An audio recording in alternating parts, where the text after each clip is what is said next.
un esprit visionnaire envoyait un dernier message. Un simple email, daté du 26 avril 2011, qui allait sceller l'héritage d'une révolution.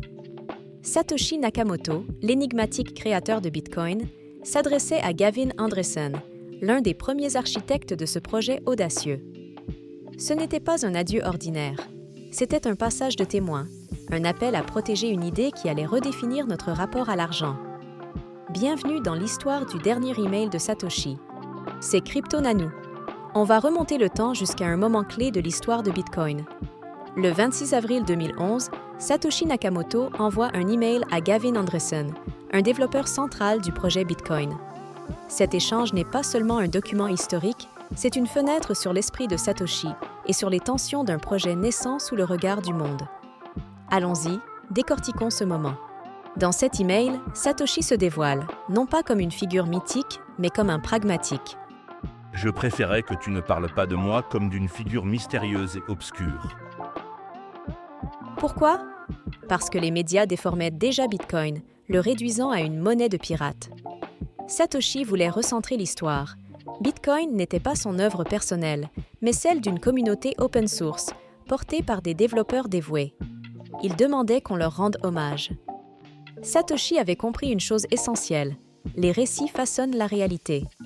Les gros titres tapageurs risquaient de détourner l'attention de ce que Bitcoin représentait vraiment. Une alternative décentralisée, transparente, à l'abri des caprices politiques. Dans cet email, il confie à Gavin la clé C-Alert et le code de diffusion, des outils cruciaux pour sécuriser le réseau Bitcoin. Puis, il annonce qu'il se retire. Je suis passé à autre chose. Et avec ces mots, Satoshi disparaît, laissant Bitcoin orphelin, mais prêt à grandir. Mais cet email n'était pas seulement un au revoir. Il portait une mise en garde implicite. Bitcoin attirait déjà l'attention des puissants. Et Gavin, dans sa réponse, révèle une décision audacieuse. Il a été contacté par In-Q-Tel, une organisation financée par le gouvernement américain, proche des agences de renseignement. Il l'invite à parler de Bitcoin lors d'une conférence sur la mobilité de l'argent. Gavin accepte, non pas en secret, mais en pleine lumière. Imaginons la scène.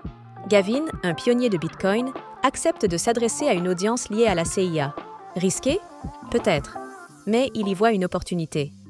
Dans son email, il écrit « Je veux qu'ils comprennent Bitcoin comme je le vois. Une monnaie plus efficace, moins soumise aux aléas politiques. Pas un outil pour anarchistes, mais une technologie pour un monde plus équitable. » Il sait que Bitcoin est déjà dans le viseur des autorités. Alors, il choisit la transparence pour éviter les théories du complot. Gavin visite la CIA en secret? Non. Gavin parle ouvertement. C'est ça, l'esprit de Bitcoin. Ce moment marque un tournant. Satoshi confie les rênes à une communauté naissante, et Gavin choisit de défendre Bitcoin face aux puissants, non pas avec défiance, mais avec conviction. Cet email, c'est plus qu'un échange, c'est le testament d'une vision. Un monde où l'argent appartient à tous, sans intermédiaire, sans frontières. Bitcoin n'est pas seulement une technologie, c'est une idée, un défi lancé au statu quo. Satoshi l'a rêvé, Gavin l'a porté, et aujourd'hui, c'est à nous de continuer. Alors, que pensez-vous de cet échange? Bitcoin est-il toujours fidèle à cette vision? Laissez vos réflexions dans les commentaires, abonnez-vous pour plus d'histoires qui secouent le monde, et on se retrouve bientôt pour creuser encore plus loin.